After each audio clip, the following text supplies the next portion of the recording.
Então tá tudo bem. Bom, vamos lá. Vai ter gente assistindo a gente depois. Boa noite a todos. Vamos à nossa segunda aula do curso da Harmonia, curso livre de Grécia Antiga.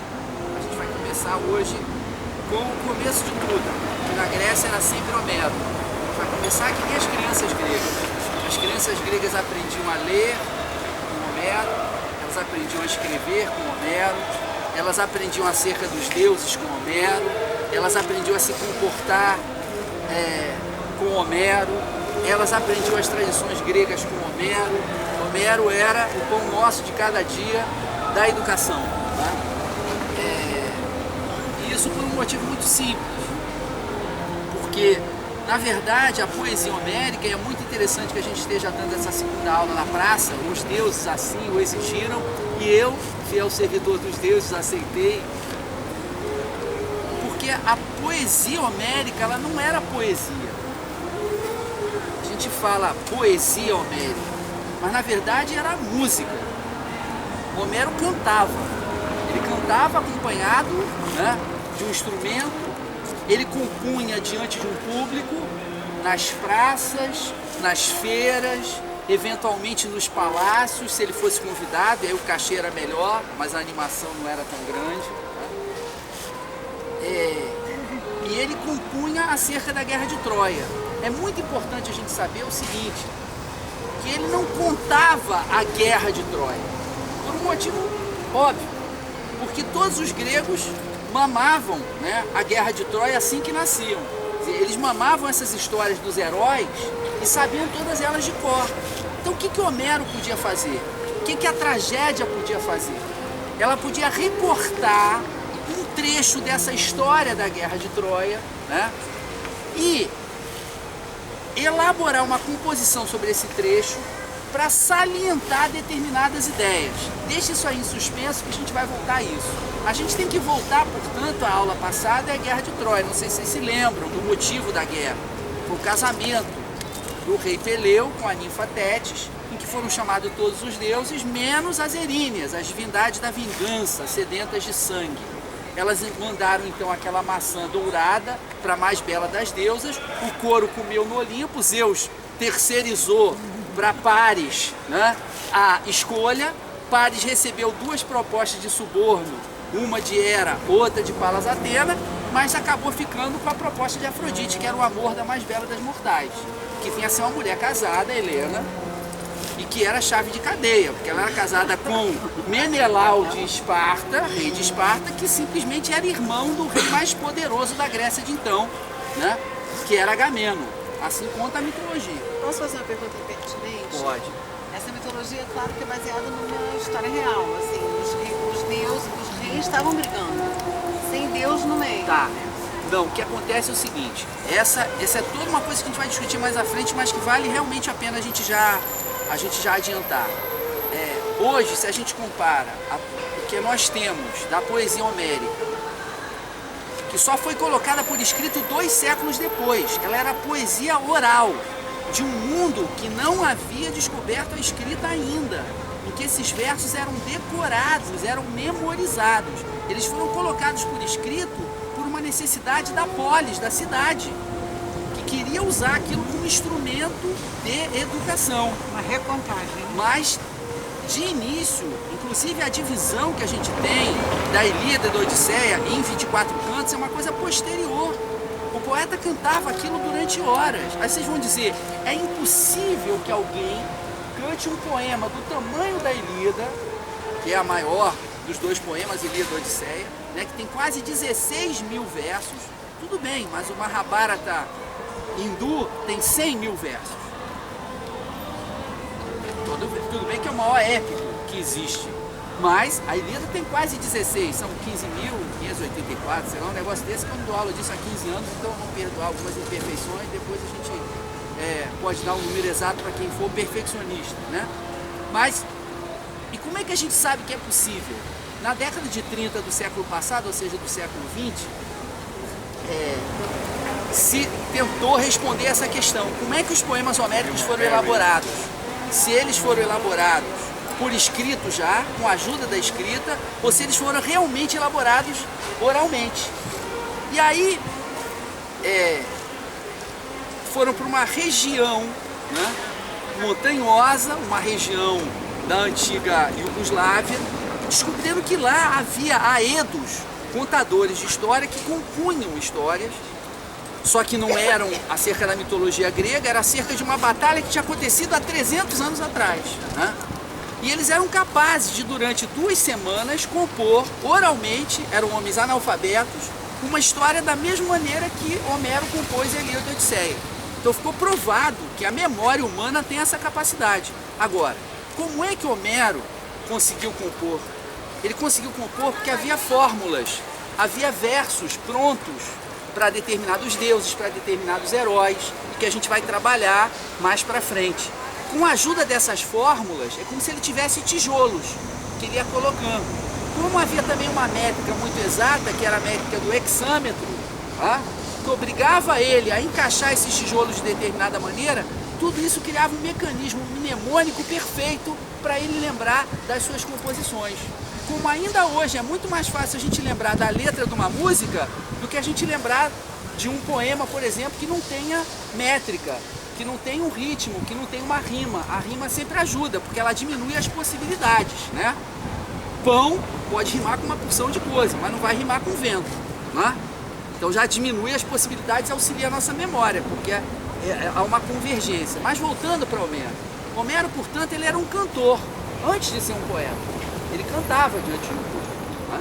E ele cantava ao vivo, que nem o samba, né? Ele compunha improvisando e ele pegava um tema, que era o tema da Guerra de Troia, e recortava dentro desse tema algo que lhe interessava. Então nós temos que voltar à história da Guerra de Troia. O que aconteceu depois que Helena, com a ajuda de Afrodite, foi raptada por Paris e levada para Troia, né? Acabou o amor, isso aqui vai virar um inferno, como diria a torcida do Flamengo, né? Helena foi raptada, Menelau pede ajuda do seu irmão, Agamenon reúne uma frota de mais de 1000 navios. Se a gente pega a poesia homérica e compara com os dados da arqueologia, isso está no livro que eu distribuí a vocês, na Guerra Grécia Antiga, tem um capítulo que fala da Guerra de Troia, e a arqueologia mostra pra gente que absolutamente não existiu Guerra de Troia. A Guerra de Troia foi uma invenção da mitologia, não tem como. Foi descoberto um sítio que poderia corresponder, que está na Turquia, em Hisarlik, foi explorado por um arqueólogo alemão, o Heinrich Schliemann, né? E que falou, não, eu descobri Troia, mas quando você vai colocando as datas, você vê que as cidades que corresponderiam à época em que teria havido a Guerra de Troia são verdadeiras aldeias, não correspondem nada a uma cidadela. Isso para simplificar muito a história, né? Tem até uma resenha minha sobre o livro do Schliemann lá no academia.edu, que vocês podem ver essa questão da guerra. Pois não, eu acho que vale a pena falar que ela perguntou da coisa de fato, é que também tem uma distância entre o que teria sido isso se tivesse havido fatos e tal, uma distância de no mínimo 400 anos em relação ao período que o Homero está se referindo também, né? Sim, perfeitamente. Na antiga Iugoslávia, quando eles estudaram esses bardos iugoslavos, eles perceberam isso. Quer dizer, a poesia oral, ela pode falar de uma coisa que aconteceu há 300 anos atrás, ou há 500, ou até 1000 anos atrás, mas o que fica é muito pouco. Ela, aos poucos, como ela vai sendo recontada e vai sendo... É aquela velha história, quem conta um conto sempre aumenta um ponto. Aumenta aqui, diminui ali. Então qual era a tendência? A tendência é que você conta uma história que se passou não era uma vez, mas na verdade os costumes dessa história, né, são os costumes muito mais próximos, que você consegue se lembrar, que foram transmitidos mais diretamente. Então tem algumas coisas que a gente pega em Homero, as armaduras, alguns tipos de detalhes que são realmente da Grécia micênica, que seria essa Grécia a qual, de 1200, 1100 a.C., seria a Grécia onde teria havido a Guerra de Troia. Mas a maioria dos costumes não é disso. A maioria dos costumes é realmente do século em que Homero cantou, do século VIII, né? No máximo um século, 2 séculos antes. Então há um limite. Essa poesia oral, ela pode guardar a lembrança de uma coisa, de algumas coisas, mas na verdade ela vem pegando uma ganga, né, dos períodos seguintes, né? Grandioso telefone sem fio da história. Exatamente, maravilhosa definição, né? Então o que acontece? Desculpa. Quando você Helena- repete, Oi? Hein? Você repete? Não, eu falei, isso é um grande telefone sem fio da história. Maravilhoso telefone sem fio da história, foi a expressão dela exata, tem que guardar porque é muito boa. Né? Vou usar, vou roubar. Se eu lembrar, eu vou falar, é da Carolina Duarte. Não tem problema, pode. Já fica registrado aqui que é da Carolina Duarte. Agora eu não posso mais roubar, vou ter que dizer que é copyright Carolina Duarte. Que é Bom, completo. mas eu acho que as ideias são bacanas, porque é uma coisa que nunca pertence a uma única pessoa, né? Num diálogo, essa aula é uma coisa que a gente se apropria das ideias de todo mundo se apropriando o tempo Sim, se eu todo. puder também fazer outra observação, que eu acho interessante que isso daí vai se repetir em várias outras culturas, né? Sei lá, tipo, você fala o artigo lá falando do rap, tem o campintista, tem sei lá, o cara do blues, tem as mulheres que cantam lá no norte da Argentina também. Sim, É toda os essa griots. estrutura, né? Claro. Você tem uma estrutura prévia, poética, mas que é antes de tudo oral e no ritmo da música. Sim, mas é do evangelho assim também, né?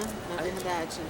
Nessa... Era uma coisa que era recontada, até que alguém escreveu. Porque a oralidade ela tem essa riqueza, né? Ninguém vai fazer uma. A gente tem aqui um carimbo, grande né? especialista nisso, nessa poesia oral, cantada, que é o Alexandre Pimentel. Fez um ciclo sobre isso, fez um livro maravilhoso, né? Se chama Na Ponta do Verso, com várias experiências do Brasil. Né? Mas a gente vai chegar na poesia oral, tá tudo não, programado. tá bom. Não, a gente tem que falar primeiro da Guerra de Troia, pra gente saber da matéria-prima dessa poesia oral. Quer dizer, a matéria-prima vem antes da elaboração e da forma de elaboração.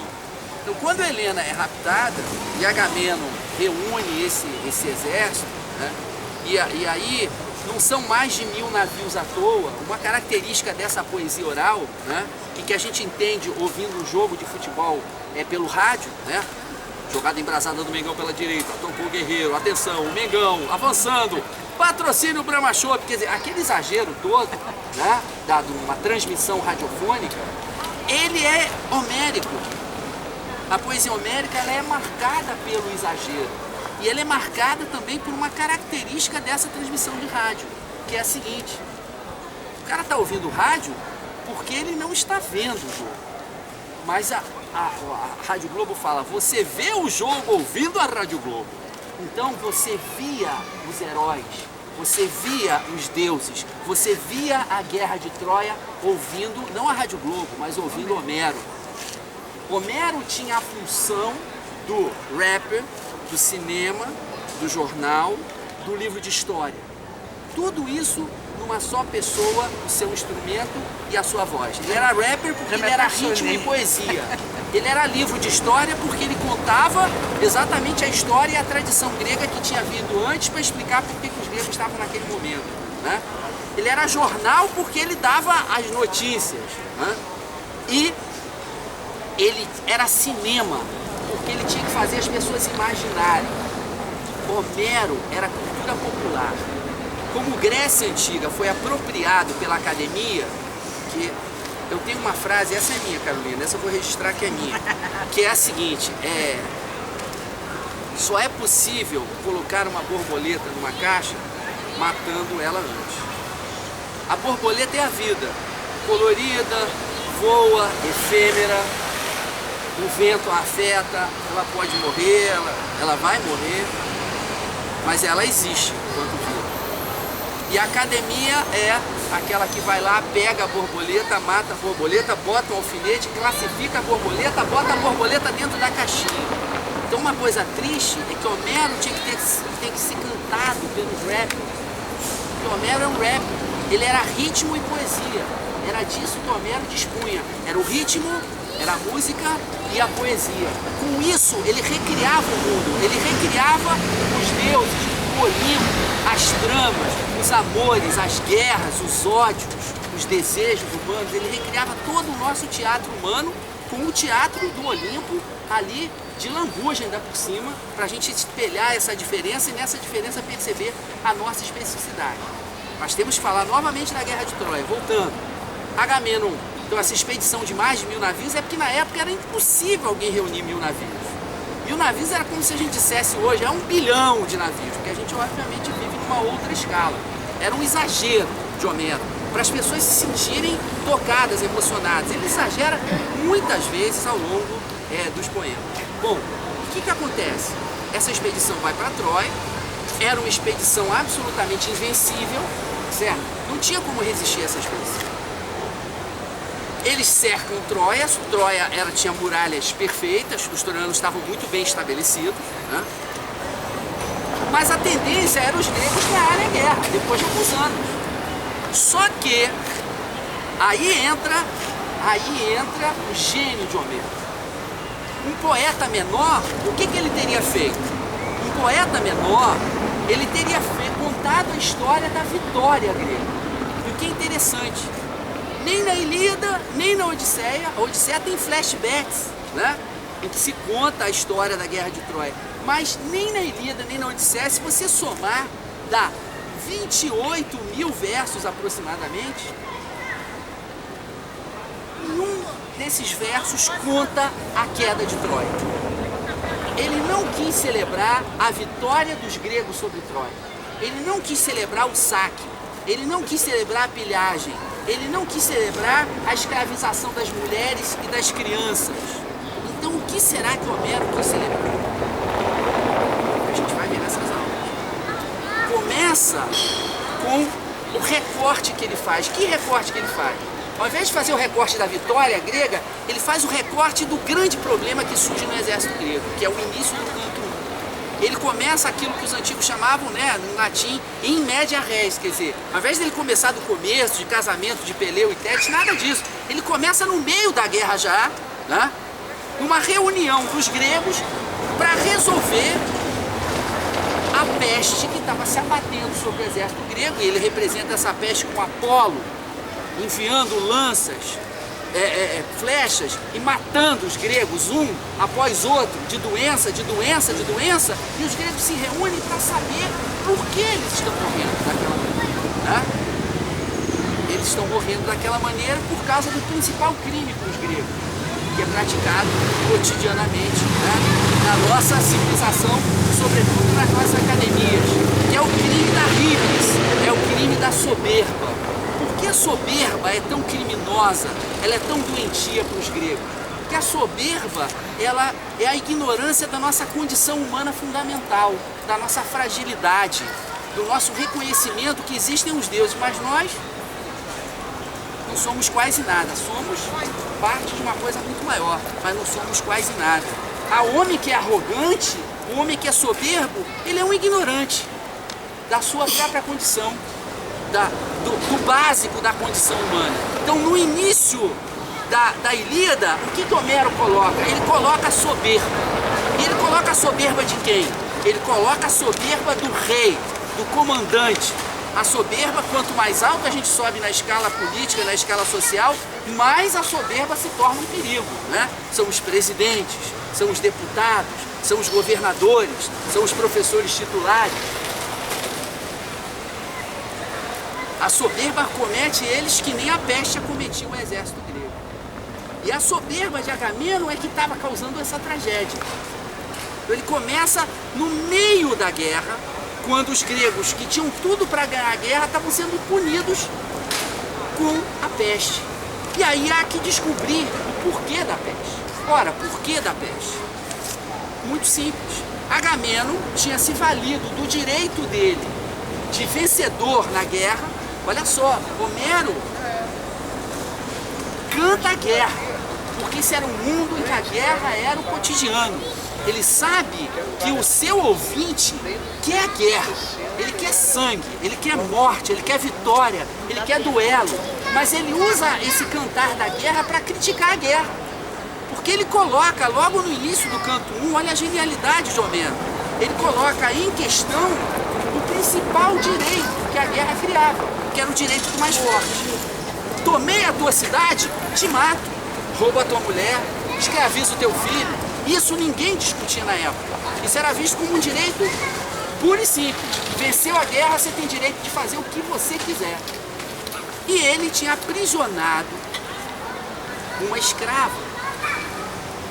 Então tinha feito uma jovem, uma escrava. Só que essa jovem, que já tinha nome, aliás, bastante propício, né? Criseide, né? Que é, porque o nome parece até a crise, né? Ela era filha de um sacerdote de Apolo. E o sacerdote de Apolo tinha vindo até Agamemnon humildemente, pedindo a ele para devolver a filha, mas não para devolver pura e simplesmente, ele pagaria o resgate, que era um mecanismo que havia na época. Não é? É quase que a invenção do sequestro, não é isso? Você vai pagar, eu vou pagar o resgate, eu vou dar a você um resgate gracioso, majestoso, mas eu quero a minha filha de volta. E o Agamemnon espantou o sacerdote, não é? Como se ele fosse a escória. Era o sacerdote de Apolo. Olha a soberba, olha a híbris, olha a arrogância do rei, daquele que se sente todo poderoso. Então Homero está questionando o poder. Vejam bem, esse é Homero. Esse é Homero. Estamos no início do canto 1. São 24 vinhos. Estamos no início do canto 1. Ainda nem lemos um verso de Homero e a força dele já se faz presente. E quando ele faz isso, o sacerdote então apela ao verdadeiramente mais forte, apela a Apolo. E Apolo, sem piedade, flecha, flecha, morte, morte, morte. E os gregos resolvem se reunir para discutir. Eles discutem como? Eles chamam um adivinho. E é interessante, porque a condição do poeta e a condição do adivinho eram muito semelhantes. Na poesia homérica, ele fala sempre o seguinte: tanto o poeta quanto o adivinho são aqueles que conseguem ver o passado, cantar o passado e conseguem prever o futuro. Enquanto que os homens estão só no presente, o poeta e o adivinho carregam consigo tanto o passado quanto o futuro. O poeta está mais ligado ao passado e o adivinho está mais ligado ao futuro. Mas eles têm essa capacidade. É como se fossem seres inspirados. E não é à toa, porque Homero não canta. Não é Homero que canta. Logo no primeiro verso ele explica. Ele diz: canta-me a cólera, ó deusa, funesta de Aquiles Pélida, ou seja, filho de Peleu. Que já é uma fórmula, Aquiles Pélida, Aquiles filho de Peleu. Canta-me a cólera, ó deusa, ó deusa.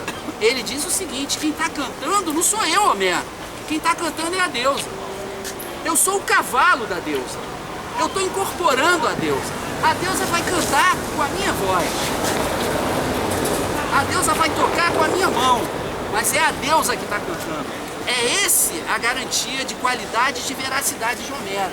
É porque é a deusa que canta, não é ele. Então Homero está entrando em transe. E a música faz a gente entrar em transe. Essa é a semelhança com as religiões afro-brasileiras, a semelhança com a favela, é absolutamente incrível. Estava na hora de Homero pular esses muros horrorosos da academia, ou então sair pela porta da frente, se a gente tivesse uma educação decente, e ele entrar nas comunidades economicamente pobres e fazer a festa. Os rappers iam adorar Homero, porque Homero tem tudo. Um Homero tem tudo, tudo que é humano está lá em Homero. Eu digo e vou provar. Se me derem tempo, se os deuses me derem tempo, vocês não. Ora, e quando se faz essa reunião, o adivinho fala: olha, o que aconteceu foi que se desrespeitou a Apolo. Agamemnon não quis devolver a Criseide. Por que ele não quer devolver a Criseide? Por concupiscência, né? Porque ele acha a escrava, gostou e tal, dormia com ela, podia usar e abusar do corpo dela, era um direito que ele se arrogava, né? E nós estamos sendo punidos pelos deuses. Aí Aquiles, né? Agamemnon é o herói institucional. Ele é um homem, filho de um homem e de uma mulher, né?